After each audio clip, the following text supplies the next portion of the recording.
चलिए ठीक है, स्टार्ट करते हैं। पिछली क्लास में हम लोगों ने कंबाइंड क्लास चलाई थी, तो हम लोगों ने क्या पढ़ा था? इमरजेंसी। एक मिनट में जरा समय दो, मैं जरा देखूँ कि कोई टीचर आ गया कि नहीं आया वहाँ। अगर कोई ना आया होगा तो फिर कंबाइंड बैठा देंगे तुम लोगों को। आ गए? हाँ, मैं देख लेता हूँ थोड़ा सा।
ओके, तो ऐसा करते हैं, जो इमरजेंसी आधा लेक्चर जो आप लोगों का बचा हुआ है उसको मैं कंप्लीट करूंगा बुधवार को वेडनेसडे को, ठीक है ना।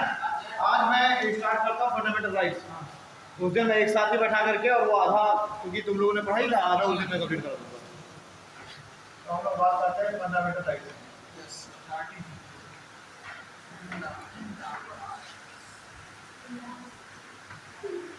मौलिक अधिकार।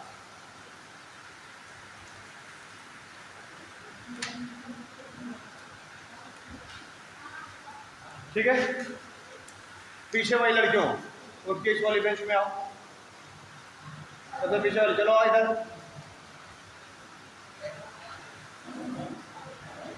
ठीक, तो पहले तो हम ये देखते हैं कि जो फंडामेंटल राइट्स है, जो मौलिक अधिकार है, ये हमारे संविधान में कहाँ पर इनका जिक्र किया गया है, कहाँ पर ये लिखे हुए हैं। तो हमारे संविधान के भाग 3 में, संविधान के भाग 3 में इनका जिक्र किया गया फंडामेंटल राइट्स का। और किस आर्टिकल में किया गया है? आर्टिकल 12 से लेकर के और आर्टिकल 35। ठीक है, आर्टिकल 12 से लेकर के आर्टिकल 35 तक का फंडामेंटल राइट्स है भाग 3 में। ये लिया कहाँ से गया है? अगर हम ये बात करें कि हमारे संविधान में जो फंडामेंटल राइट्स है ये कहाँ से अडॉप्ट किया गया है, ठीक है, तो इसको लिया गया है यूएसए के कॉन्स्टिट्यूशन से। और यूएसए जैसे हमारे संविधान में है मौलिक अधिकार, वैसे ही यूएसए के संविधान में है bill of rights. Bill of rights, तो यूएसए के संविधान के बिल ऑफ राइट्स से इसको लिया गया है। क्लियर है बात? ओके, तो अगर कभी पूछा जाता है कहाँ से लिया गया, तो बताएंगे यूएसए से। और यूएसए में कहाँ से लिया गया? तो यूएसए के बिल ऑफ राइट्स लिया गया है। अब हम ये समझते हैं कि आखिरकार ये जो फंडामेंटल राइट्स हैं, जो मौलिक अधिकार है क्या चीज, ठीक, या फिर डीपीएसपी, फंडामेंटल राइट और फंडामेंटल ड्यूटी, इनमें क्या डिफरेंस है ना? डीपीएसपी में, फंडामेंटल राइट्स में और फंडामेंटल ड्यूटी में, इनमें डिफरेंस क्या है? तो हम ये कह सकते हैं कि जो फंडामेंटल राइट्स है ये वे अधिकार हैं जो नागरिकों को राज्य के विरुद्ध प्राप्त होते हैं। नागरिकों को राज्य के विरुद्ध प्राप्त होते हैं। ठीक, कैसे? कि जो राज्य है, जो स्टेट है, वो नागरिकों पर अपनी मनमानी ना कर पाए, वो लोगों पर अपनी मनमानी ना कर पाए, उससे लोगों की सुरक्षा करते हैं। एक तरीके से हम कह सकते हैं कि जो फंडामेंटल राइट है निषेधात्मक प्रवृत्ति है। निषेधात्मक प्रवृत्ति है। निषेधात्मक प्रवृत्ति कैसे? राज्य पर रोक लगा रहे हैं, राज्य की मनमानी करने पर राज्य को रोक रहे हैं। अब मान लीजिए, अब आप यहाँ से बाहर निकले, अब एक पुलिस वाला है, तो मैं 2-4 घंटा मारे जल्दी जल्दी, तो पुलिस क्या है? पुलिस तो स्टेट में आएगा ना, पुलिस क्या है? एक राज्य है। और वो क्या कर रहा है, आपके ऊपर ज्यादती कर रहा है, आप मनमानी किया जा रहा है, तो राज्य की मनमानी पर रोक लगाता है और नागरिकों के अधिकारों की सुरक्षा करेगा, जिससे राज्य के विरुद्ध। ठीक, कुछ फंडामेंटल राइट्स ऐसे हैं जो राज्य के साथ साथ किसी व्यक्ति विशेष से भी सुरक्षा करते हैं, किसी व्यक्ति विशेष, किसी इंडिविजुअल व्यक्ति से भी सुरक्षा प्रदान करते हैं। ठीक है,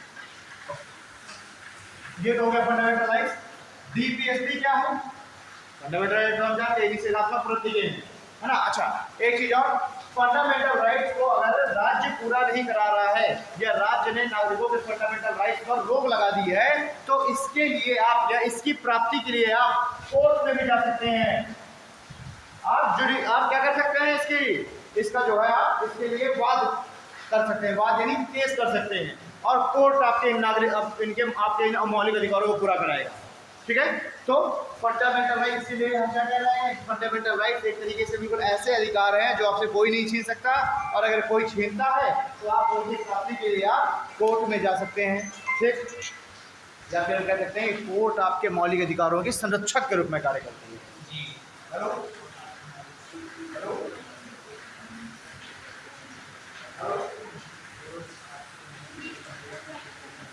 ठीक है, तो कोर्ट संरक्षक के रूप में काम करती है। तभी कोर्ट देखती है, जो न्यायपालिका वो देखती है कि कहीं राज्य ने किसी नागरिक के मौलिक अधिकारों पर रोक तो नहीं लगा दी है। अगर रोक लगाई है तो कोर्ट क्या करेगी, कोर्ट तुरंत राज्य को ये आदेश देगी कि इस व्यक्ति के मौलिक अधिकारों को पूरा कराया जाए। ठीक, अब आता है डीपीएसपी। तो देखिए, आप कह सकते हैं कि डीपीएसपी भी भविष्य के मौलिक अधिकार ही है, भविष्य के मौलिक अधिकार। क्यों भविष्य के मौलिक अधिकार? क्योंकि ये अभी वर्तमान में फंडामेंटल राइट्स नहीं है, वर्तमान में ये राज्य की इच्छा पर निर्भर करते हैं, राज्य की इच्छा पर निर्भर करते हैं। यानी कि राज्य अगर सक्षम है आपके इन अधिकारों को पूरा कराने के लिए तो राज्य पूरा कराएगी, अगर राज्य सक्षम नहीं है तो आप उसके लिए आप कोर्ट में नहीं जा सकते। यानी फंडामेंटल राइट राज्य की इच्छा पर निर्भर नहीं करता, राज्य के लिए क्या है, राज्य के लिए बाध्यकारी है, राज्य के लिए बाध्यकारी है, राज्य को पूरा कराना ही होगा। और डीपीएसपी राज्य के लिए बाध्यकारी नहीं है, राज्य की इच्छा पर निर्भर करते हैं, ऐच्छिक है। ठीक, इनके लिए आप कोर्ट जा सकते हैं अगर राज्य पूरा नहीं करा रहा, लेकिन इनके लिए आप कोर्ट नहीं जा सकते, कोर्ट नहीं जा सकते। अरे भाई, ये जब राज्य की इच्छा पर निर्भर है तो राज्य सक्षम होगी तो राज्य अधिकार पूरा कराएगी, राज्य सक्षम ही नहीं है तो आप उसको आप जबरदस्ती थोड़ा ले सकते हैं। ठीक है, तो ये राज्य की इच्छा पर निर्भर करेंगे, लेकिन ये भविष्य के मौलिक अधिकार है। भविष्य के जो मौलिक अधिकार हैं, राज्य जैसे जैसे सक्षम होगी वैसे वैसे इन अधिकारों को पूरा कराएगी। तो आज वर्तमान में मान लीजिए राज्य सक्षम नहीं है, लेकिन हो सकता है कुछ समय बाद राज्य सक्षम हो जाए। जैसे कि अभी वर्तमान में आप देख रहे हैं जो आर्टिकल 21A में फंडामेंटल, आर्टिकल 21 एक फंडामेंटल राइट्स है, और इसमें शिक्षा का अधिकार एक मौलिक अधिकार है। शिक्षा का अधिकार क्या है, एक मौलिक अधिकार है, जिसको 86 कॉन्स्टिट्यूशनल अमेंडमेंट 2002 के द्वारा जोड़ा गया फंडामेंटल राइट में। लेकिन इससे पहले 2002 से पहले ये जो शिक्षा का अधिकार है ये डीपीएसपी का सब्जेक्ट है। ठीक है ना, डीपीएसपी का सब्जेक्ट, यानी कि मुफ्त शिक्षा उपलब्ध कराना, मुफ्त स्कूल बनाना, ये राज्य की इच्छा पर निर्भर करता था, राज्य पर बाध्यकारी नहीं था कि मुफ्त में शिक्षा राज्य उपलब्ध कराएगा ही कराएगा। तो नारी मैं क्या बताना चाह रहा हूं, तो राज्य अगर सक्षम है कि वो प्रत्येक नागरिक को मुफ्त शिक्षा उपलब्ध करा सकता है तो राज्य उपलब्ध कराएगा। अगर राज्य सक्षम नहीं है तो आप जोर जबरदस्ती से नहीं ले सकते। लेकिन जब ये 2002 के बाद बन गया मौलिक अधिकार, तब अब राज्य की इच्छा नहीं है, अब राज्य को मुफ्त शिक्षा उपलब्ध कराना होगा। तो 6 से लेकर 14 साल के बच्चों के लिए राज्य बनवा रहा है, सरकार बनवा रही है, सरकारी स्कूल की नहीं बनवा रही, प्राइमरी स्कूल हो गए, जूनियर स्कूल हो गए, ये 6 से लेकर 14 साल के बच्चों को मुफ्त एवं अनिवार्य शिक्षा उपलब्ध कराना राज्य की जिम्मेदारी हो गई। ठीक, तो हो गया डीपीएसपी भविष्य का मौलिक अधिकार की नहीं हो गया। ठीक है, तो जैसे अभी स्वास्थ्य जो है वो अभी डीपीएसपी के सब्जेक्ट है, डीपीएसपी के सब्जेक्ट है। लेकिन जैसे जैसे राज्य सक्षम होता जाएगा वैसे वैसे राज्य क्या करेगा, मुफ्त हेल्थ केयर उपलब्ध कराएगा, चिकित्सा, मुफ्त चिकित्सा। अभी देखिए, अभी हम देख रहे हैं सरकारी अस्पताल में क्या हो रहा है, 1 रुपए का पर्चा बन रहा है।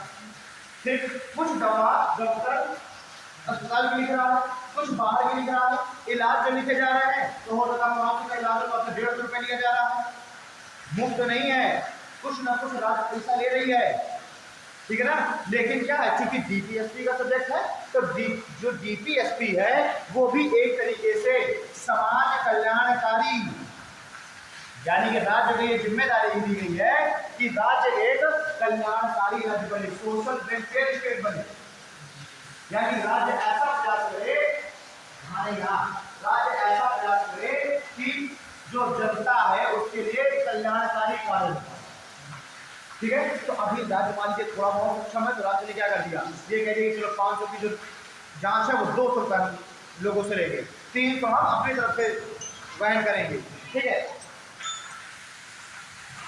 साथ ही साथ जो दवा है तो कुछ दवा हम फ्री उपलब्ध कराएंगे, कुछ का बाहर से लिखेंगे, कुछ नहीं उपलब्ध करा पाएंगे, ठीक है। हेलो हेलो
ठीक है, बात तो नहीं डीपीएसपी ऐसी कर क्या हो, आज राज्य सक्षम नहीं है तो आज यूं कर आ रही है राज्य, लेकिन राज्य जब भी कोई नया कानून बनाएगी, जब भी राज्य कोई नई योजना लाएगी तो उसकी एक नजर डीपीएसपी की ओर रहेगी, है ना। यानी कि वो हमेशा ये प्रयास करेगी कि कैसे आपके डीपीएसपी के जो राइट है वो भी उपलब्ध कराए, ठीक। अभी स्वास्थ्य का अधिकार भी हमारे अधिकार नहीं है, लेकिन अभी फिलहाल अभी हाल ही में 1-1.5 महीने पहले आरजेडी के सांसद हैं मनोज झा, वो एक बिल लेकर के आए संसद में, और वो बिल का राइट टू हेल्थ, यानी कि स्वास्थ्य का अधिकार को भी एक मौलिक अधिकार बनाया है, बड़ा अच्छा दिन है। लेकिन आगे बिल पास हो जाता है मान लीजिए और ये राइट टू हेल्थ पास हो गया, वो बन गया मौलिक अधिकार, तो अब जो आपसे 1 रुपये लिया जा रहा है वो भी नहीं लिया जाएगा, प्रत्येक दवा निःशुल्क आपको उपलब्ध कराना सरकार का दायित्व है, सरकार की जिम्मेदारी है। हर एक जांच, कोई बड़ी से बड़ी बीमारी हो, फ्री। जैसे अमेरिका में अगर आप देखें तो right to education and right to health हर एक व्यक्ति को दिया हुआ है, ठीक है। प्राइमरी लेवल से लेकर के हायर स्टडी वो सब निःशुल्क मिलती है लोगों को, सब निःशुल्क मिलती है लोगों को, ठीक है। जुकाम से लेकर के कैंसर तक का इलाज निःशुल्क, क्यों? क्योंकि वहां पर राइट टू हेल्थ और right to education fundamental right है। और हमारे यहाँ मात्र क्या लिखा है, 6 से लेकर 14 वर्ष के बच्चों को निःशुल्क, ये नहीं लिखा कि प्रत्येक नागरिक को निःशुल्क। हेलो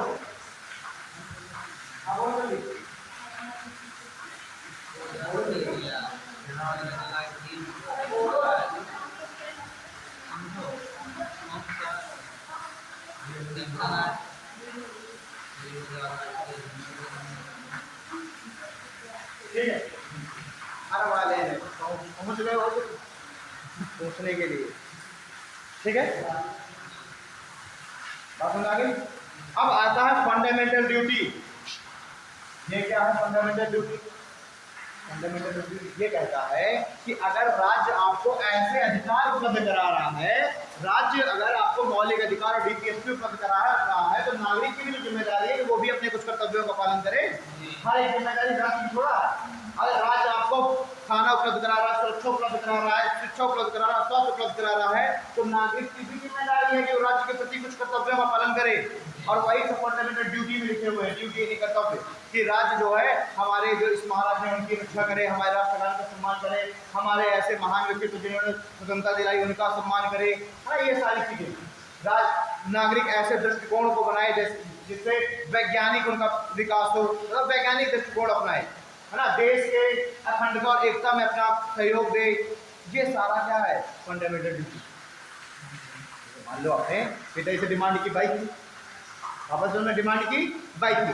अब बाइक की डिमांड करना तुम्हारा क्या फंडामेंटल राइट है, तुम्हारा मौलिक अधिकार है। तुमने पिताजी से बाइक की डिमांड की, मुझे बाइक चाहिए, तो पापा ने तुमसे क्या कहा कि ठीक है दिला देंगे, लेकिन अभी बजट नहीं है, जब बजट होगा तो दिला देंगे, है ना। तो वो क्या है, वो डीपीएसपी में आ गया, जब बजट होगा तो दिला देंगे।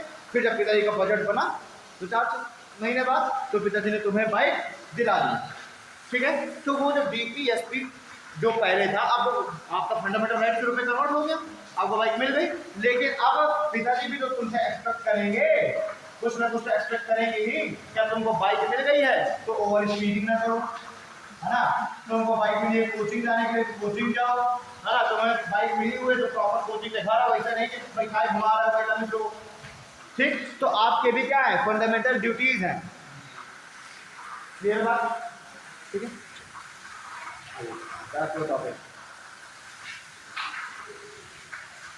तो फंडामेंटल राइट, ये बाकी चीजें डाली भाग 3 में है, आर्टिकल 12 से लेकर 35 तक में है ना। कुछ पॉइंट डालने पहला पॉइंट लिखिए, देखो मौलिक अधिकार, यूएसए के मौलिक अधिकार, यूएसए की बिल ऑफ राइट, मौलिक अधिकार यूएसए की बिल ऑफ राइट से लिए गए हैं। बिल ऑफ राइट, मौलिक अधिकार यूएसए की बिल ऑफ राइट से लिए गए हैं। सेकंड पॉइंट लिखें, मौलिक अधिकार ऐसे अधिकार हैं, मौलिक अधिकार ऐसे अधिकार हैं जो राज्य से नागरिकों की सुरक्षा प्रदान करते हैं। मौलिक अधिकार ऐसे अधिकार हैं जो राज्य से नागरिकों को सुरक्षा प्रदान करते हैं, या नागरिक हम कैसे कह सकते हैं कि नागरिकों को राज्य के विरुद्ध प्राप्त होते हैं, जो राज्य के नागरिकों को सुरक्षा प्रदान करते हैं।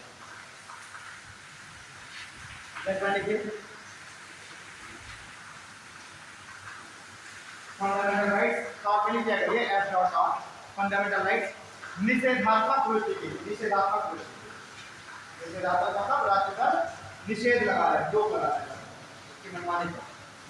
फंडामेंटल राइट निषेधात्मक प्रवृत्ति लगा लिखे,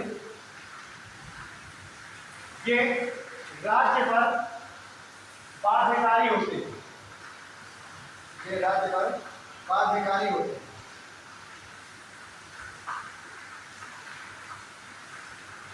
राज्य पर बाध्यकारी होते हैं,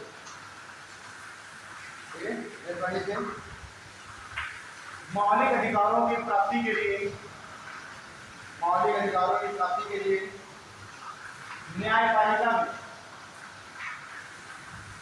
मौलिक अधिकारों की प्राप्ति के लिए न्यायपालिका में वाद में होता है कि न्यायपालिका में वाद लाया जा सकता है, न्यायपालिका में वाद लाया जा सकता है, अर्थात न्यायपालिका में वाद लाया जा सकता है, अर्थात ये वाद योग्य होते हैं,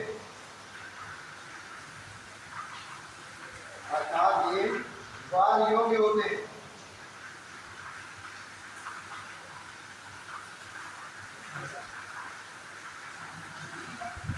ठीक है, अर्थात ये वाद योग्य होते हैं।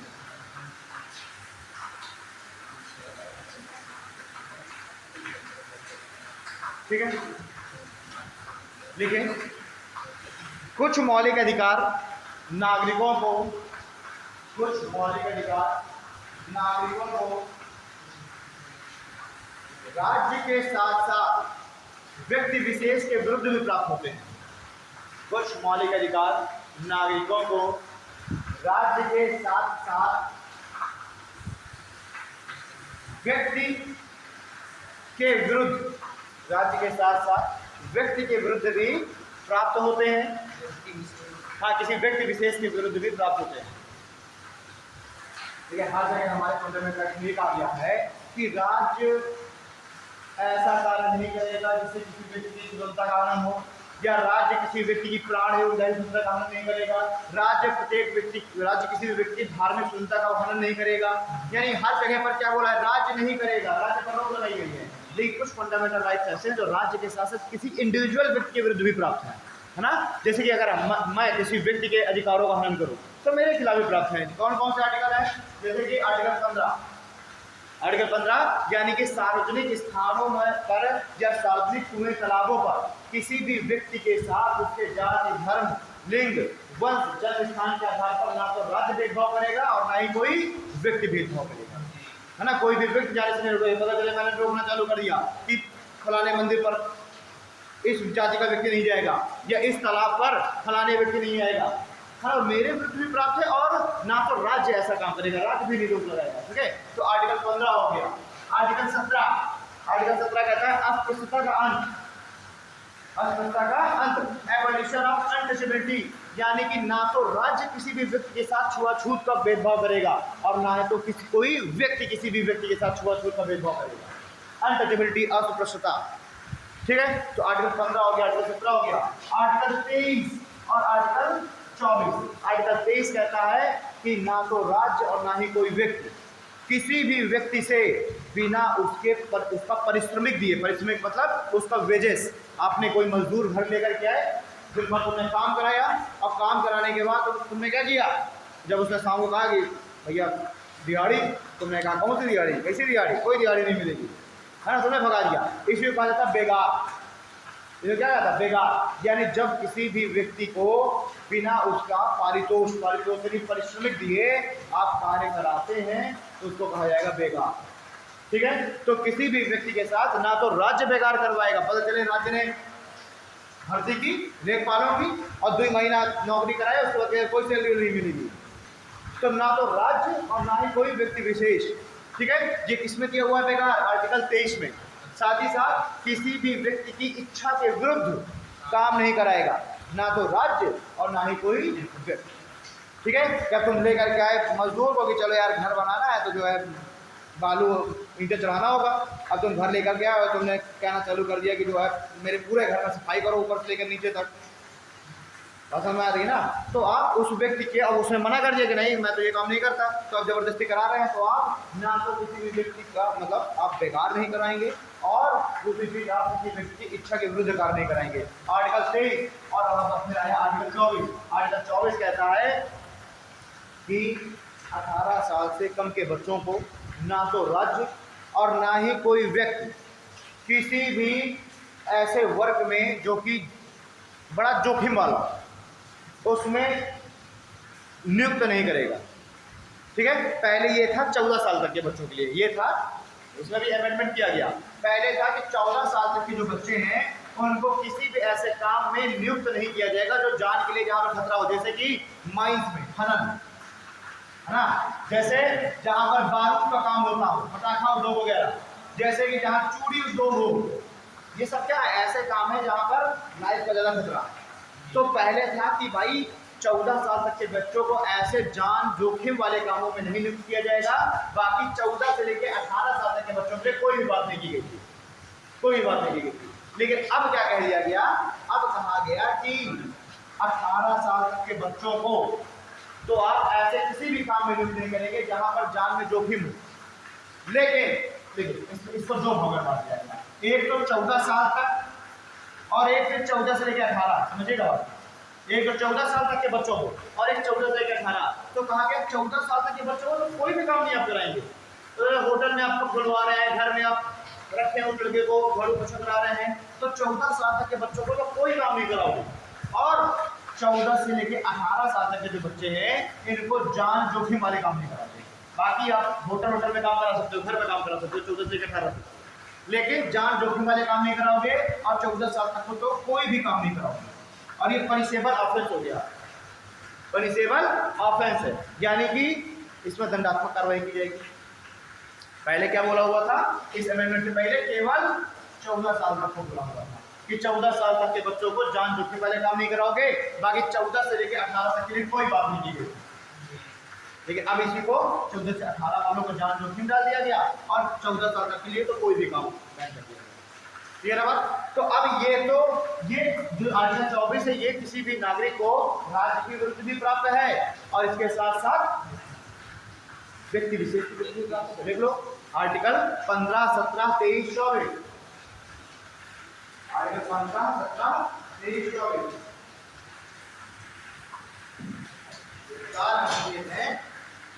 ये नागरिकों के विरुद्ध भी प्राप्त है और राज्य के विरुद्ध होता है।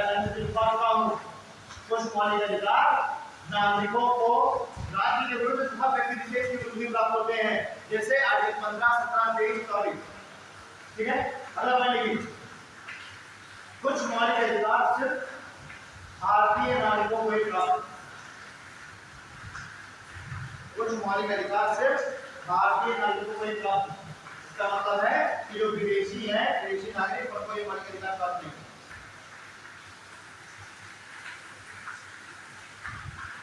मौलिक अधिकार सिर्फ भारतीय नागरिकों को ही प्राप्त है।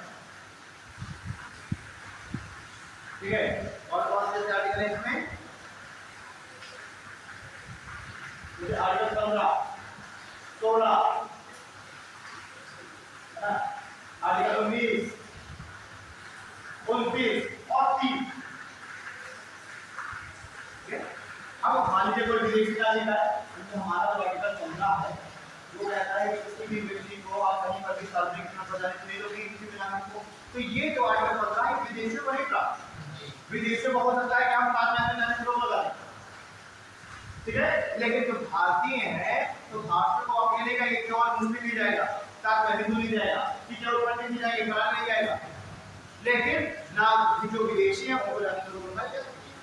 आर्टिकल 15, आर्टिकल 16 कहता है कि आर्टिकल 15 एक चीज और कि जितने भी हमारे शैक्षणिक संस्थान हैं, हमारी गवर्नमेंट इंटर कॉलेज यूजीसी या महिला डिग्री कॉलेज है, तो टेक्स्ट में क्या किया जाएगा कि इसमें ये वाला पुरुषों को प्रवेश मिलेगा, महिलाओं को नहीं मिलेगा। तो जैसा महिला डिग्री कॉलेज है वो तो महिलाओं के लिए ही, तो उसका तो जो यूनिवर्सिटी जो बोर्ड है, उसका जो एक्ट है, वो एक्ट में ही महिलाओं के लिए, लेकिन अब उसमें ये नहीं कहा जाएगा ना कि जो है इस जाति की महिला को प्रवेश दिया जाएगा, तो नहीं कहा जाएगा ना, इस धर्म की महिला को ही प्रवेश दिया जाएगा। ठीक, तो ऐसे ही गवर्नमेंट इंटर कॉलेज केसी, उसमें भी प्रत्येक धर्म जाति का व्यक्ति को प्रवेश दिया जाएगा। क्लियर है बात? तो अब लेकिन अगर कोई विदेशी है तो कहे मुझे गवर्नमेंट इंटर कॉलेज में एडमिशन चाहिए, उसको नहीं दिया जाएगा। ऐसे है आर्टिकल 16, आर्टिकल 16 कहता है कि किसी भी गवर्नमेंट जॉब, यदि लोक नियोजन, लोक नियोजन का मतलब है पब्लिक जो भी जॉब है, इन जॉब में आपके नागरिकों को तो अधिकार मिलता है, लेकिन विदेशियों को नहीं मिला जाएगा। अब कोई विदेशी है और कहे कि मैं भी अभी यूपीएससी को फॉर्म भरूंगा, नहीं फॉर्म है वो है कि मैं भी जो है लेट पढ़ लूंगा, हमने तो फॉर्म ले यानी जो इंडियन सिटीजन, आर्टिकल 15 हो गया, आर्टिकल 16 हो गया, किसको मिला केवल इंडियन सिटीजन। ऐसी आर्टिकल 19, आर्टिकल 19, अब आर्टिकल 19 क्या कहता है, वहां पर व्यक्ति स्वतंत्रता, सभा और सम्मेलन की स्वतंत्रता, संगठन बनाने की स्वतंत्रता, कहीं पर भी घूमने की स्वतंत्रता, भारत में कहीं पर भी संपत्ति खरीदने बेचने की स्वतंत्रता, भारत में कोई भी व्यापार और पेशा अपनाने की स्वतंत्रता। क्या कहता है आर्टिकल 19। लेकिन ये आर्टिकल 19 भी किसको मिला है, केवल भारतीय नागरिक। अब कोई विदेशी आ जाए, पाकिस्तानी आ जाए, वीजा लेकर और कह रहे कि मैं यहीं पर मैं भी जो है जॉब करूंगा, अपना बिजनेस डालूंगा, तो क्या आपको परमिशन देंगे? और मैं यहाँ पर एक संगठन बनाऊंगा, एक पार्टी बनाऊंगा, पाकिस्तान का लेकर एक पार्टी बनाऊंगा, तो क्या आपको परमिशन देंगे? नहीं देंगे। लेकिन भारतीय नागरिक नहीं कह रहा कि मैं अपनी एक पार्टी बनाऊंगा, 5 लोग उसके साथ हैं, उसके पक्ष में साइन कर देगा, वो अपनी पार्टी बना लेगा, नहीं करते नहीं। पाकिस्तान ये कह रहा है कि मैं अपना जुलूस निकालूंगा, तो क्या आपको परमिशन देंगे? नहीं देंगे। ठीक, तो आर्टिकल 15 हो गया, 16 हो गया, 19 हो गया, तो क्या है और आर्टिकल 29 और आर्टिकल 30, आर्टिकल 29 क्या है?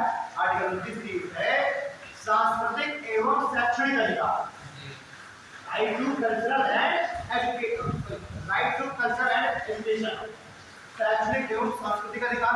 अब देखिए बात, इसी को हम कहते हैं आर्टिकल 29 को राइट टू माइनॉरिटीज, इन अल्पसंख्यकों के अधिकार। इसी को हम कहते हैं शैक्षणिक एवं सांस्कृतिक अधिकार, और इसी को हम कहते हैं राइट टू माइनॉरिटी के लिए अल्पसंख्यकों के अधिकार। मतलब कि जो आर्टिकल 29 ये कहता है कि जो अल्पसंख्यक है वो अपनी संस्कृति को संरक्षित एवं सुरक्षित रखने को अधिकार। ठीक है, अब पता चले इजराइल से कोई यहूदी आ जाए वीजा लेके और कहते हैं मुझे भी भारत में सांस्कृतिक अधिकार है, मैं भी अपनी संस्कृति को सुरक्षित करने के लिए यहाँ पे इंस्टीट्यूशन चलाऊंगा, नहीं दिया जाएगा उसको अधिकार। लेकिन यही कोई भारतीय कोई अल्पसंख्यक है, मान लीजिए मुस्लिम है, मैं मानूंगी, तो अगर वो कहेंगे कि अपने लिए एक शैक्षणिक संस्थान को स्थापित करना है अपने कल्चर को सुरक्षित रखने के लिए, ठीक है, तो या शैक्षणिक कोई एजुकेशनल इंस्टीट्यूशन डालना है नहीं, तो आजकल 29 को मिला है केवल, ठीक है। तो ये पूछा आता है कि कौन सा आर्टिकल सिर्फ भारतीय नागरिकों को ही प्राप्त है, तो कौन से 15, 16, 29, 29 और 30, ठीक है, 5 हो गए। और इससे पहले मैंने कौन बताया था, कौन से अधिकार राज्यों के साथ साथ नागरिकों के विरुद्ध भी प्राप्त हैं, आर्टिकल 15, 17, 23 और 24, ठीक है। चलिए अब हम बात करते हैं, ये तो हो गया अब अधिकारों के ऊपर। तो हमारे संविधान में कुल 7 तरह के अधिकार बताए गए।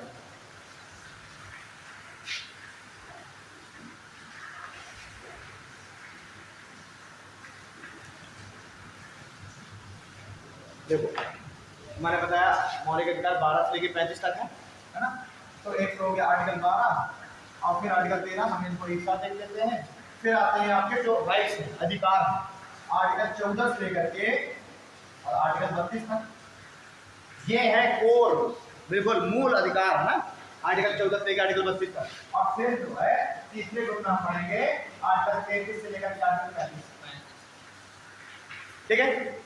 अब जब हम आर्टिकल 12 और 13 को देखेंगे तो आर्टिकल 12 है, आर्टिकल 12 में स्टेट की डेफिनेशन बताई गई है, स्टेट की डेफिनेशन, ठीक है, राज्य की परिभाषा की। आखिरकार हम राज्य बार बार वर्ड यूज कर रहे हैं कि राज्य फलाने चीज नहीं करेगा, राज्य भिगाने चीज नहीं करेगा, तो आखिरकार राज्य है क्या, राज्य की परिभाषा दी गई आर्टिकल 12। तो आर्टिकल 12 के अनुसार राज्य की जो डेफिनेशन है वो बताई गई है कि वो सारे संस्थान जिनके पास अपना स्वयं का टैक्स कलेक्ट करने का अधिकार हो, का आरोपित लगाने का अधिकार हो, ठीक है। मतलब एक तरीके से हम कह सकते हैं कि वो संस्था क्या है, सॉवरेन संस्था, जैसे तमाम यूनिवर्सिटीज, बहुत सारी यूनिवर्सिटीज ऐसी होती हैं जो कि ऑटोनोमस होती हैं, खुद अपना एंट्रेंस एग्जाम कराती हैं, खुद अपना पेपर कराती हैं, खुद एडमिशन का प्रोसेस तय करती हैं।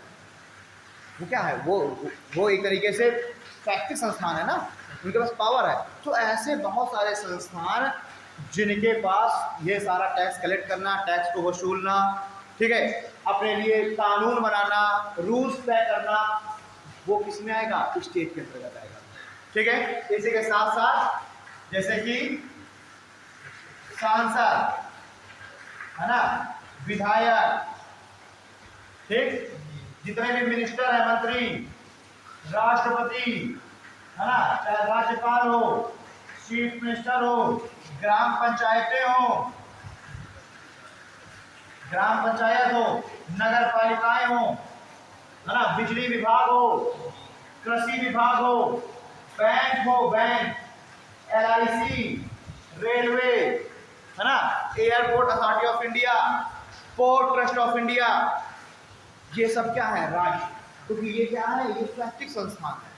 रेलवे अपने लिए, रेलवे जो मिनिस्ट्री वो अपने लिए खुद नियम बनाएगा, टैक्स कितना किराया वसूलना है, कहाँ खर्च करना है, सब रेलवे, ठीक है। बैंक अपने लिए नियम, बैंक में RBI सबके लिए। पंचायतों के पास अधिकार है अपने लिए कुछ टैक्स कलेक्ट करने का, अपने लिए खर्च करने का, पंचायतें, नगर पालिकाएं, ठीक है, वो तो मैं तो हमसे टैक्स कलेक्ट करेंगी नगर पालिकाएं, हाउस टैक्स वगैरह, वाटर टैक्स वगैरह नहीं लेती। रूल्स नहीं, रूल्स क्या है, छोटे मोटे रूल्स बना सकती है। अब जैसे मान लीजिए कहाँ इस तरह के रूल कि जो है रामलीला का आयोजन होना है तो इस जमीन में नहीं होगा रामलीला, उस जमीन में होगा रामलीला। रामलीला होना है तो कितना टैक्स दिया जाएगा, मेला लगना है मेले से इतना टैक्स दिया जाएगा, कुश्ती होनी है इतना टैक्स दिया जाएगा। ये कर सकता है, अपने लिए कानून नहीं बना सकता। ठीक है, थोड़ा बहुत कुछ टैक्स। अब जैसे मेला लग गया तो जिस जमीन पर मेला लगेगा, ग्राम पंचायत की जमीन पर ग्राम पंचायत पैसा लेगी ना। अब वो जो पैसा है ग्राम पंचायत अपने डेवलपमेंट के लिए खर्चा करेगी। वो जो पैसा मिला वो प्रधान न ले जाएगा अपने घर, वो पैसा मिलेगा जो कलेक्ट होगा उसका एक पूरा ब्यौरा रहेगा। और मान लीजिए गांव में अंधेरा रहता है तो उससे सोलर लाइट लगवा दी जाएंगी, है ना, सीसीटीवी लग जाएगा। नहीं देखे पंचायत, देखो पंचायत उसमें मिट्टी बिकती है। पंचायत वो वेब सीरीज देखोगे नहीं देखी, पंचायत वेब सीरीज नहीं देखी तो काम होता है। पंचायत वेब सीरीज आई है ना, 2 पार्ट्स में आ गई, एक आई थी तो 2 साल पहले एक अभी आई है।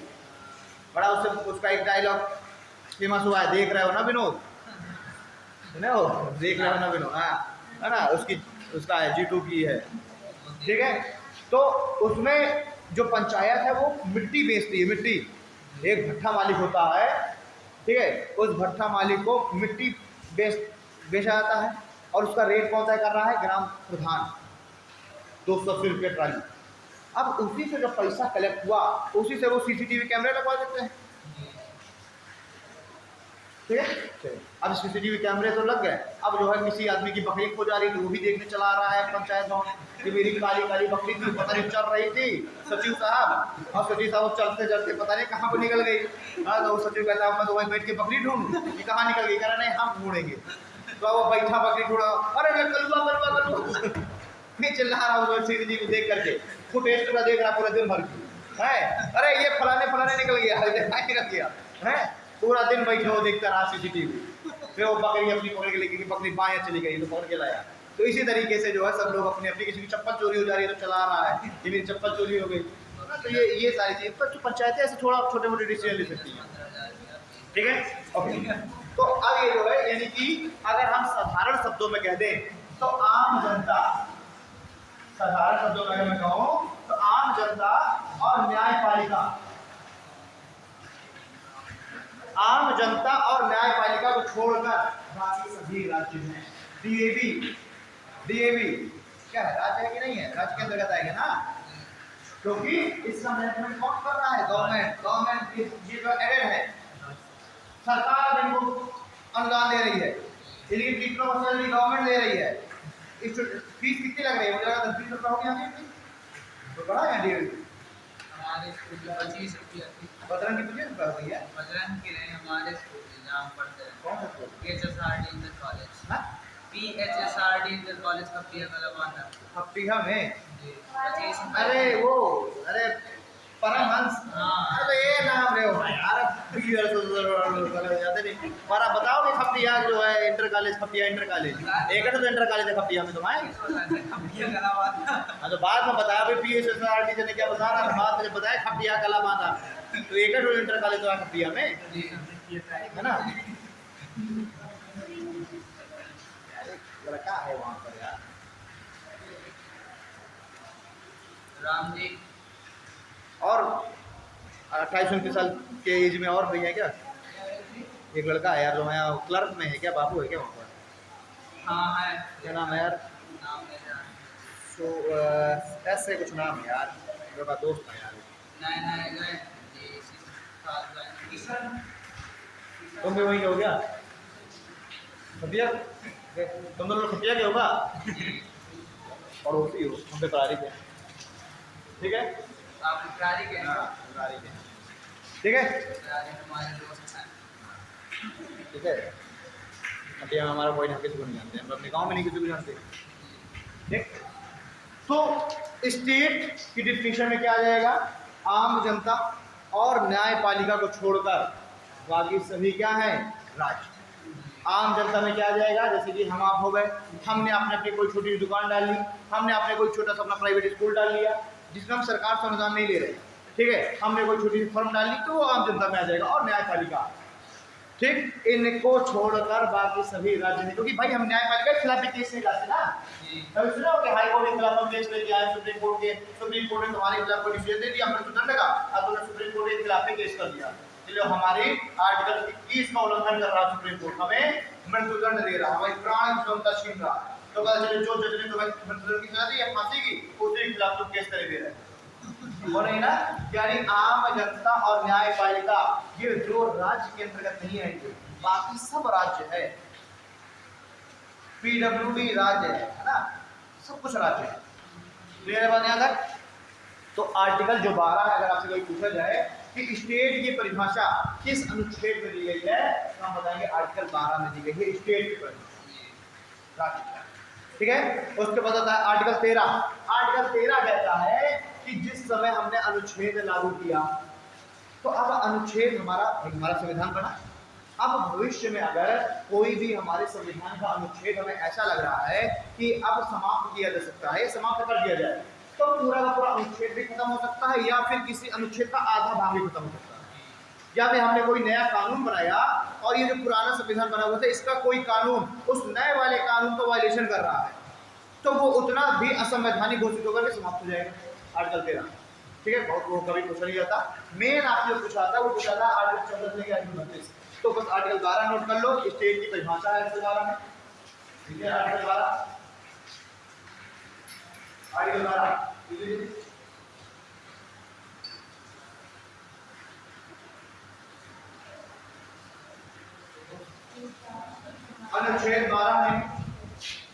अनुच्छेद 12 में राज्य की परिभाषा, अनुच्छेद 12 में राज्य की परिभाषा बताई गई है।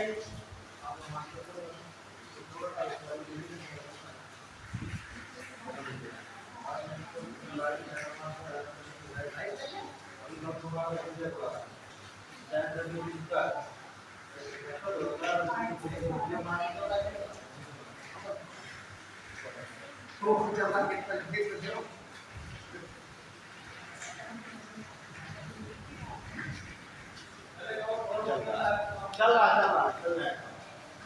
बैठे लोग हमारा सब्जेक्ट कौन सा है? तो आर्टिकल 12 क्या कहता है? आर्टिकल 12 राज्य की परिभाषा बताता है। अभी लीजिए आर्टिकल 12 के अनुसार, आर्टिकल 12 में राज्य की परिभाषा बताई गई है। आर्टिकल 12 के अनुसार आम जनता तथा, आर्टिकल 12 के अनुसार आम जनता तथा न्यायपालिका को छोड़कर, आम जनता तथा न्यायपालिका को छोड़कर सभी राज्य हैं, आम जनता तथा न्यायपालिका को छोड़कर सभी राज्य हैं, अर्थात आम जनता तथा न्यायपालिका को छोड़कर सभी राज्य हैं, अर्थात संसद, विधानमंडल, पंचायत, नगर पालिकाएं,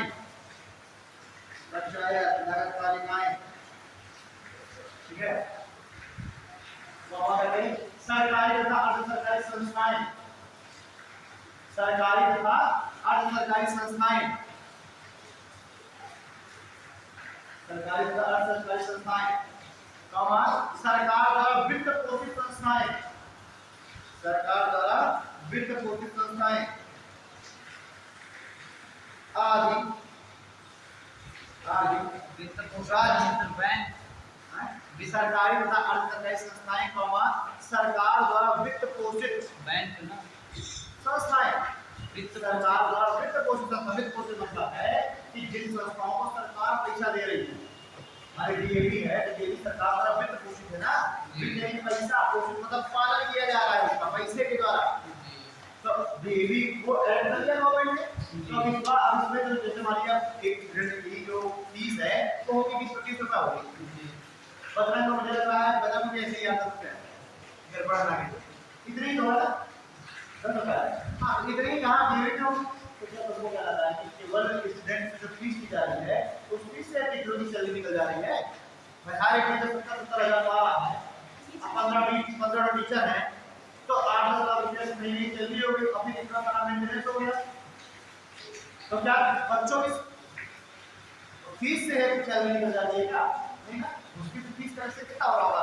10,000 का 12,000 कितना बच्चा होगा? 2,000 होगा।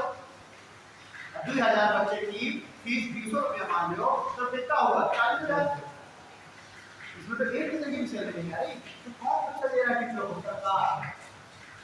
ये पहले प्राइवेट इंस्टीट्यूशन थी, ये डीवी क्या है? पूर्ण सरकारी संस्थान नहीं है। पूर्ण सरकारी संस्थान की अगर बात की जाए तो जीआईसी है, जीआईसी है, महिला डिग्री कॉलेज है, ये है सरकारी कॉलेज, जैसे डीवी हो गया, बदनाम हो गया। ये क्या है? ये एडेड है। कैसे? ये मैनेजमेंट में बना ये प्राइवेट इंस्टीट्यूट। ये क्या है?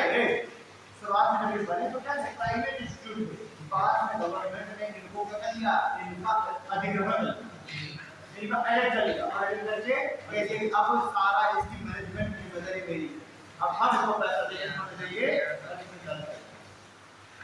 ना, जो टीचर की सैलरी है हम करना है। ये ना ये क्या है? एक तरीके से आप कह सकते हैं एडेड कॉलेज जी, जैसे पंडित जी चेयर पंडित जी एडेड कॉलेज वो सरकारी नहीं है, लेकिन सरकार द्वारा क्या है? वित्त पोषित जी। इनमें मैनेजमेंट अभी भी है, अभी भी इसमें प्रबंधक है, तो लेकिन क्या जैसे में प्रबंधक चले हो? नहीं, जैसे प्रबंधक होगा नहीं, सीधी सरकार के द्वारा नियंत्रित है। ये यहाँ पर क्या प्रबंधक अभी भी पोषित प्रबंधक और प्रबंधक सरकार से दे रहे थे, और प्रबंधक कौन है? वही 2-3 मेंबर्स में से। क्लियर है? ठीक है, आर्टिकल 12 हो गया। अब बात करते हैं हम लोग आर्टिकल 14 से आर्टिकल 32।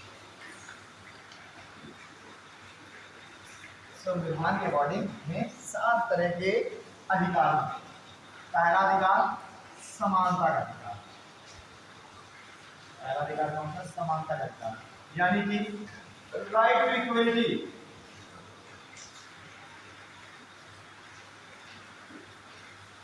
राइट टू इक्वलिटी, ठीक है, समानता का अधिकार। किस अनुच्छेद में है ये? आर्टिकल 14 से लेकर के आर्टिकल 18 पूरा मौलिक अधिकार तो सब है ना, और इन मौलिक अधिकारों में 7 तरीके के अधिकार है हमारे पास। पहला तरह का अधिकार है समानता का अधिकार। पहला तरीके का अधिकार है समानता का अधिकार, और वो है आर्टिकल 14 से लेकर आर्टिकल 18। दूसरे तरीके का जो अधिकार है वो है स्वतंत्रता का अधिकार। स्वतंत्रता का अधिकार, ठीक है, इसको हम कह सकते हैं राइट टू फ्रीडम।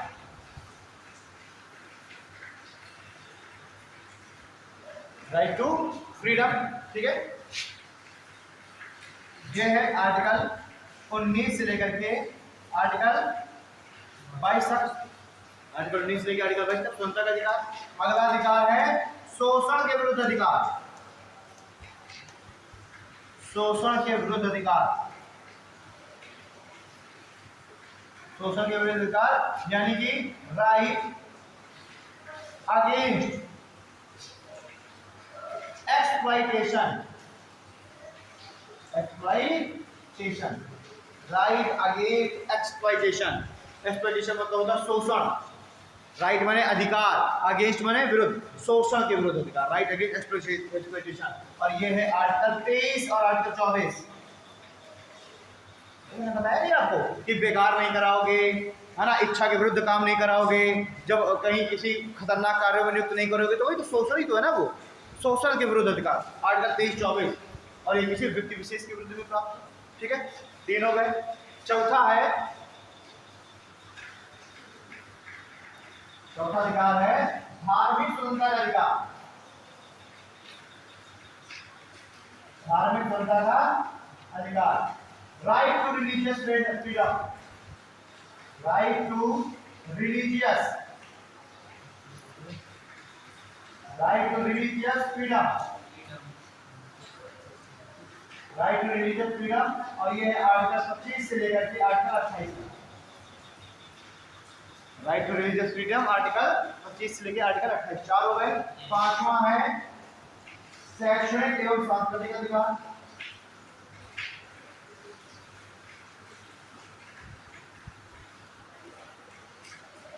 शैक्षणिक एवं सांस्कृतिक अधिकार,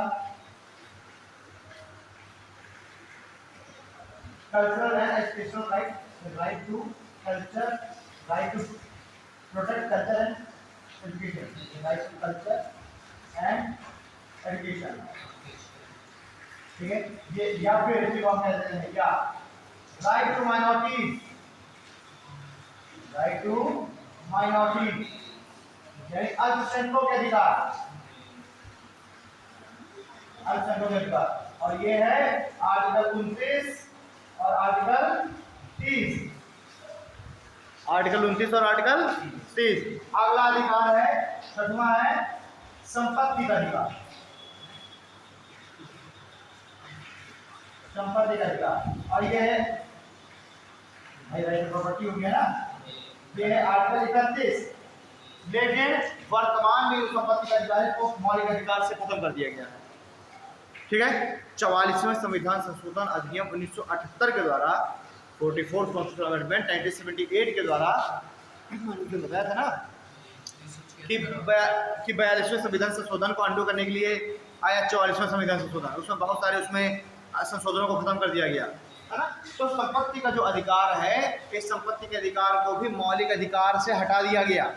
अब पता चले एक रेलवे लाइन चली आ रही है ना, अब बीच में किसी का एक दूसरा का प्लाट आ गया, अब वो कह रहा है कि नहीं मैं अपना प्लाट नहीं दूंगा, रेलवे ट्रैक ऐसे मोड़ो, ऐसे मोड़ के फिर ऐसे ले जाओ, है ना। तो इसके एक दूसरे के चक्कर में बड़ी दिक्कत हो गई। अब चूंकि ये एक मौलिक अधिकार है, अब ये अगर जबरदस्ती सरकार ने इसका ये प्लाट छीन लिया और फ्लैग डाल दिया तो ये बिल तुरंत जाएगा सुप्रीम कोर्ट, और सुप्रीम कोर्ट को कोई मतलब ही नहीं है कि नुकसान हो रहा है क्या हो रहा है। तो सुप्रीम कोर्ट संरक्षक काहे का है, संविधान, वो सिर्फ संविधान को देखेगा, वो देखेगा कि यार इस व्यक्ति का एक दूसरा प्लाट था, यानी इसका वो इसके पास तो संपत्ति का अधिकार है, तो इस जो कुछ भी हो इस व्यक्ति के अधिकार नहीं छीने जाएंगे। तो तुरंत सरकार से कहते हैं तोड़ो अपना रेलवे ट्रैक, वैसे ऐसे लेके जाओ, डिस्टर्बेंस क्रिएट हो गई। तो सरकार ने कहा कि यार इस तरह तो जो देश है इसका जो डेवलपमेंट है उसमें बड़ी बाधा आएगी। अब आदमी अड़ जाएगा कि मेरे पुरखों का एक दूसरा जमीन है, मैं नहीं दूंगा, तो मिलेगा ना है उसका सरकार ले गई। अरे वो मुआवजा लगा, अब वो व्यक्ति अड़ा है कि मुझे मुआवजा, भाई सरकार हमने विनय कर रही है कि भाई पैसा लो कराएं, मेरे पुरखों की जमीन है, या तो इस जमीन का 50 करोड़ रुपया दो, और जमीन है 5 लाख रुपये करा तो 50 करोड़ दो, या तो मैं नहीं दूंगा। तो भाई वो भी जरा संभव नहीं है। तो सरकार अगर जोर जबरदस्ती करेगी तो यहाँ सुप्रीम कोर्ट तुरंत आ जाएगा, कह देगा कि मौलिक अधिकार है ना इसका, संपत्ति का अधिकार, सरकार कहेगी हाँ तो बस आप ले नहीं सकते, अब आप कुछ और रास्ता ढूंढो। अब सरकार यहाँ तक रेलवे ट्रैक ले आई, अब यहाँ तक रेलवे ट्रैक लगी है, फिर छोड़ दो, फिर ऐसे नया ट्रैक बिछाए। तो अब इससे सरकार ने कहा कि इससे तो देश के डेवलपमेंट में बड़ी बाधा आएगी। तो देश के विकास के लिए लोगों के संपत्ति के अधिकार को मौलिक अधिकार की श्रेणी से खत्म करो, और इसको यहाँ से मौलिक अधिकार की श्रेणी से खत्म कर दिया गया और इसको डाल दिया गया आर्टिकल 300 के अंतर्गत। आर्टिकल 300A संपत्ति का अधिकार को बना दिया गया एक विधिक अधिकार। अभी मौलिक अधिकार नहीं है, विधिक अधिकार है। विधिक अधिकार मतलब अगर कोई आपकी संपत्ति का जबरदस्ती अधिग्रहण कर रहा है, आपकी संपत्ति को जबरदस्ती छीन रहा है, तो आप क्या कर सकते हैं, आप कोर्ट में जा सकते हैं, ठीक है। लेकिन आपका संपत्ति का अधिकार मौलिक अधिकार नहीं है। पता चले अभी दोबारा एक दूसरा प्लाट तो मार गई, मैं नहीं दूंगा, तो सरकार तुमसे देगी मुआवजा, भाई 4 गुने का सर्किल रेट ले लो, नहीं लेना है इतनी जमीन कहीं दूसरी जगह ले लो, और तब भी तुम ना मानोगे, तब सरकार सीधे बुलडोजर करवा देगी। अब आप जाएंगे कोर्ट, तो कोर्ट देखेगी कि हाँ ये संपत्ति का अधिकार तब केवल विधिक अधिकार है, ठीक है, वो आपका मुकदमा स्वीकार कर लेगी, मुकदमा सुन लेगी। लेकिन अब तुरंत सरकार को आदेश नहीं दे देगी कि उसका भाई प्लाट खाली करो। अब वो सरकार का भी पक्ष सुनेगी, सरकार कहेगी कि ये हमारा मतलब रेलवे ट्रैक चला रहा, उसका एक दूसरा प्लाट के चक्कर में पूरा सा बर्बाद हो जा रहा, ये ना पैसा ले रहा ना जमीन ले रहा। तो कोर्ट कहेगी कि लेना हो लो पैसा, नहीं लेना हो। कोर्ट सरकार को आदेश देगी भाई इस व्यक्ति को किसी तरीके से आप सहमत करो, नहीं 4 गुने में नहीं मार रहा, 6 गुना सर्किल रेट दे दो। तो देखो लोग डिमांड करते हैं कि हमें 4 गुना नहीं चाहिए, हमें 6 गुना सर्किल रेट चाहिए, हमें 10 लाख नहीं चाहिए, हमें 15 लाख चाहिए। लोग क्या कर रहे हैं, लोग सरकार से मांग कर रहे हैं, मांग, लेकिन ये नहीं कहेंगे हम अपनी जमीन नहीं देंगे, जानते हैं नहीं जमीन देंगे तो सरकार आ जाएगी बुलडोजर से चला के तुम्हारा प्लाट सब साफ करा के ले लेगी, क्योंकि देश के विकास में आप बाधा नहीं बन सकते। अब यानी देश हित में अगर जरूरी है तो आपकी संपत्ति को छीना जा सकता है, देश हित में। इसीलिए मौलिक अधिकार नहीं, विधिक अधिकार है। हाँ, कोर्ट कचहरी आप कर सकते हैं, जाइए कोर्ट जाइए, सुना जाएगा। अगर कोर्ट को लग रहा है कि भाई सरकार ने जबरदस्ती छीन लिया है, तुम्हें उतना पैसा नहीं मिला जितना तुम्हें मिलना चाहिए था, तो सरकार को आदेश देगी कि भाई इसकी 20 लाख की जमीन थी, आपने 15 लाख दिया, 5 लाख और दीजिए।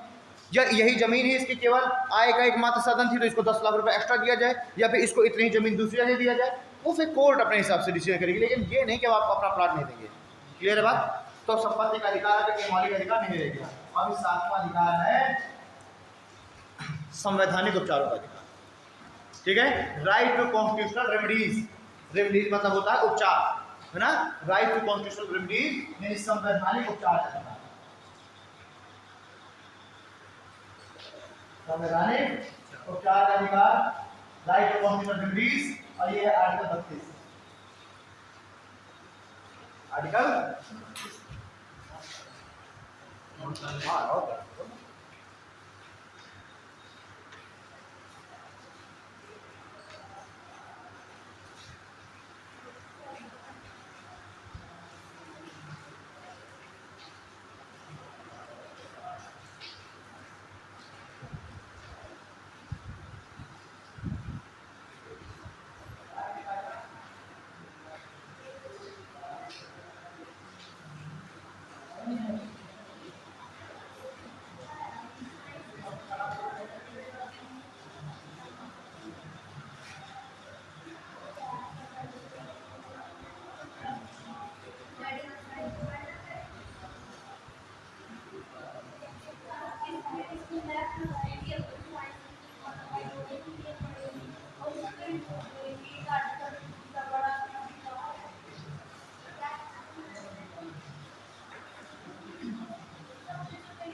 ठीक है, नोट हो गए सारे जी।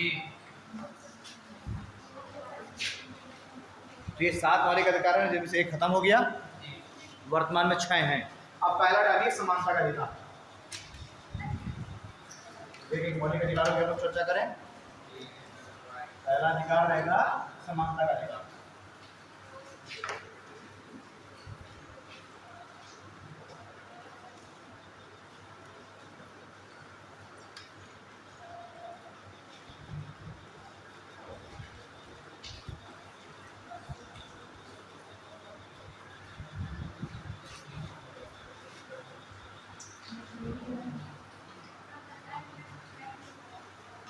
अब समानता के अधिकार में मैंने बताया था आर्टिकल 14 से आर्टिकल 18 तक है। तो आर्टिकल जो 14 है, आर्टिकल 14 कहता है कि जो राज्य है ना, राज्य के लिए आदेश दे रहा है कि विधि के समक्ष समानता, विधि के समक्ष समानता मतलब इसका मतलब ये है कि जो नागरिक हैं लोग, प्रत्येक व्यक्ति को कानून के समक्ष इक्वलिटी मिलेगी। यानी कि जो कानून है वो प्रत्येक व्यक्ति के साथ बराबर का व्यवहार करेगा, भेदभाव का व्यवहार नहीं करेगा, है ना। यानी कि विधि के समक्ष समानता, equality before law, equality before law, ठीक है। मतलब कानून के नजर में सब सेम है। अगर किसी एक्स व्यक्ति ने अगर कोई अपराध किया उसको भी वही सजा मिलेगी, कोई वाई व्यक्ति ने अपराध किया उसको भी वही सजा मिलेगी। मुकेश अंबानी ने अपराध किया उसको भी वही सजा, तुमने अपराध किया तुम्हें वही सजा। ये थोड़ा कि मुकेश अंबानी जी इतना बड़ा जीडीपी हमारे योगदान दे रहे हैं तो उनको ऐसा करो, उनके लिए मर्डर की सजा कर दो, 2 दिन की जेल। और तुम अभी कोई तुम्हारा कोई योगदान नहीं है तो मर्डर की सजा तुम्हारी, एक मर्डर की सजा तुम्हारा हो गया मृत्युदंड। तो ये क्या विधि के समक्ष समानता हुआ? नहीं ना। यानी कि विधि जो यानी कानून है उससे एक व्यक्ति के साथ इक्वलिटी का बिहेवियर करेगा, ठीक। इसको लिया गया है यूके के संविधान से, ब्रिटेन के संविधान से लिया गया है विधि के समक्ष समानता को। अगर पूछा था कभी कि बताइए विधि के समक्ष समानता किस अनुच्छेद में है, तो आप कहेंगे आर्टिकल 14 में। और कहां से लिया गया है? यूके से। दूसरा एक चीज और है इसी में, दूसरा है विधि का समान संरक्षण, विधि का समान संरक्षण यानी equal protection of law, equal protection of law.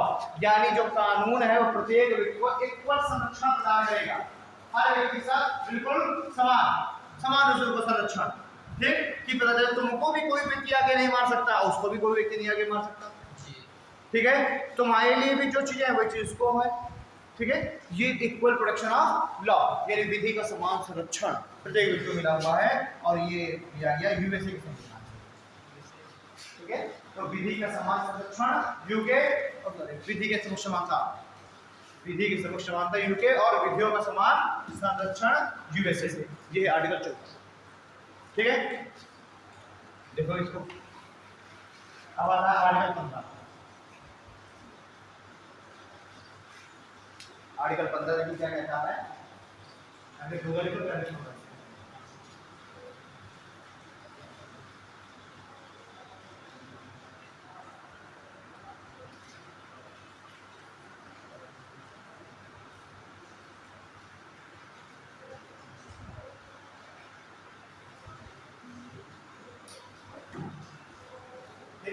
तो ये आर्टिकल 16 क्या कह रहा है, किसी की भी साथ भेदभाव नहीं किया जाएगा, सभी के लिए समान।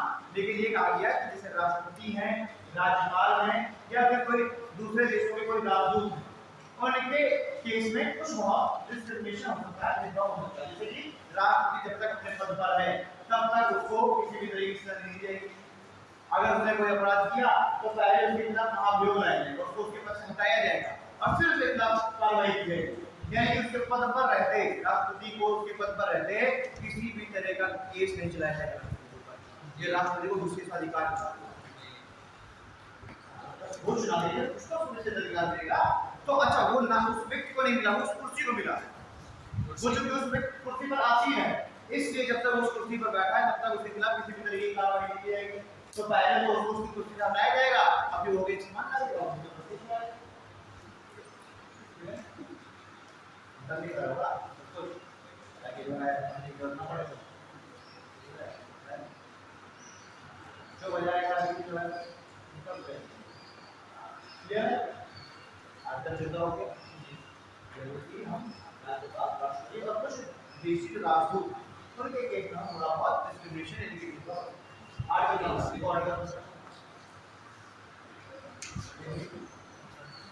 राज्य, जाति, धर्म, राज्य, जाति, धर्म, लिंग, वंश और जन्म स्थान के आधार पर राज्य, जाति, धर्म, लिंग, वंश और जन्म स्थान के आधार पर किसी भी व्यक्ति के साथ कोई भी भेदभाव नहीं करेगा।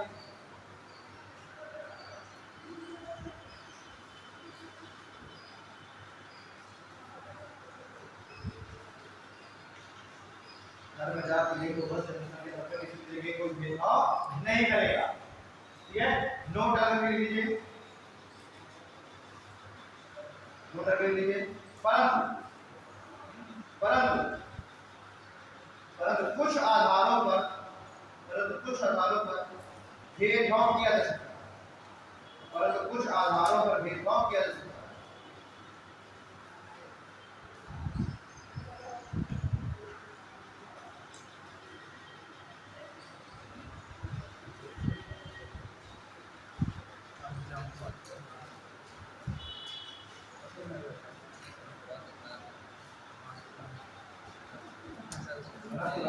कुछ आधारों पर भेदभाव कर सकता है।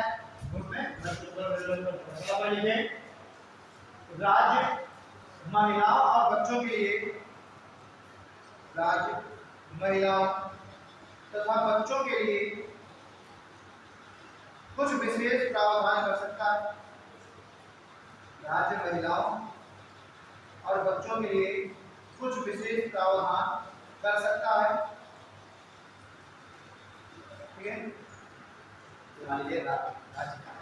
महिलाओं के विशेष प्रोटेक्शन देने के लिए, महिलाओं या बच्चों को कुछ स्पेशल प्रोटेक्शन देने के लिए, तो जैसे कि महिलाओं के लिए आ गया घरेलू हिंसा उच्छेद अधिनियम जी, है ना, यानी कि जो डोमेस्टिक वायलेंस था उससे महिलाओं की रक्षा के लिए एक्ट आ गया।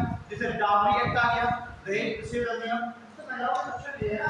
सूर्यास्त का नियम आ गया, जिससे मतलब राइट टू जीरो आ गया। राइट टू जीरो यानी कि महिलाएं को कहीं पर भी अपराध हो, किसी भी थाना क्षेत्र में जाकर के एफआईआर लिखा। ठीक है, राइट टू सूर्यास्त का नियम यानी सूर्यास्त से लेकर के सूर्योदय तक महिलाओं को पूछताछ के लिए चौकी में नहीं बुलाया जाए। ये मुद्दे क्या है, महिलाओं के लिए स्पेशल प्रोटेक्शन दिया गया ना। बच्चों के लिए पॉक्सो एक्ट आ गया, prevention of children from sexual offence है। ठीक है, तो बच्चों के लिए तो ऐसे महिलाओं और बच्चों को कुछ क्या प्रोटेक्शन देने के लिए, सुरक्षा देने के लिए कुछ विशेष प्रावधान राज्य चाहे तो कर सकता है। उसको हम आर्टिकल 15 का उल्लंघन नहीं मानेंगे। अब ये नहीं कहेंगे ये तो लिंग के आधार पर भेदभाव हो गया, हमको भी राइट टू जीरो, हम भी कहेंगे एफआईआर लिखवाएंगे, हमको भी सूर्यास्त से सूर्योदय तक हम लोग पूछताछ करेंगे। तो ये आप क्या कहेंगे ये लिंग के आधार पर भेदभाव नहीं। क्या कह रहा है आर्टिकल 15 में ना, आर्टिकल 15 का कॉल कह रहा है कि महिलाओं और बच्चों के लिए कुछ विशेष प्रावधान किया सकता है। अगला लिखिए, राज्य यदि चाहे तो एससी एसटी तथा ओबीसी, राज्य यदि चाहे तो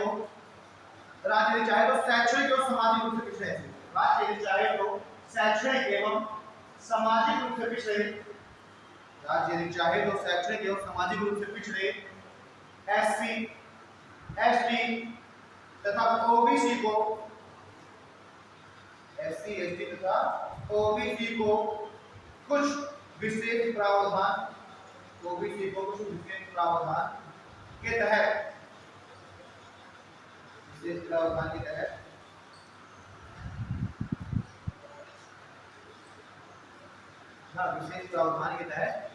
विशेष राज्य चाहे तो सामाजिक और शैक्षणिक रूप से एससी एसटी तथा ओबीसी के लिए कुछ विशेष प्रावधान कर सकता है। शैक्षणिक सामाजिक रूप से एससी एसटी तथा ओबीसी के लिए कुछ विशेष प्रावधान कर सकता है। ठीक है, तो ये किस लिए है कि समाज के जो शैक्षणिक और सामाजिक रूप से पिछड़े जो वर्ग है उनको भी मुख्य धारा में लेकर के आना, उसके लिए राज्य का प्रावधान करेगा। तो उसमें राज्य का क्या आरक्षण रिजर्वेशन का प्रावधान कर दिया, जो भी शैक्षणिक और सामाजिक रूप से पिछड़े हैं खास करके एससी एसटी ओबीसी उनको रिजर्वेशन। ठीक है, तो जितने भी इंस्टीट्यूट हैं शैक्षणिक संस्थान हैं उन सब में रिजर्वेशन का प्रावधान कर दिया गया। ठीक, नोट डाल करके एक मिनट लीजिए। ठीक है, हाल ही में हाल ही में 103 संविधान संशोधन अधिनियम, हाल ही में 103 संविधान संशोधन अधिनियम, हाल ही में 103 संविधान संशोधन अधिनियम 2019, 103 संविधान संशोधन अधिनियम लाया गया था। हाल ही में 103 कॉन्स्टिट्यूशनल अमेंडमेंट एक्ट 2019 के द्वारा संविधान में संशोधन किया गया, के द्वारा संविधान में संशोधन किया गया और अब आर्थिक रूप से पिछड़े, संविधान में संशोधन किया गया और अब आर्थिक रूप से पिछड़े सामान्य, और अब आर्थिक रूप से पिछड़े सामान्य,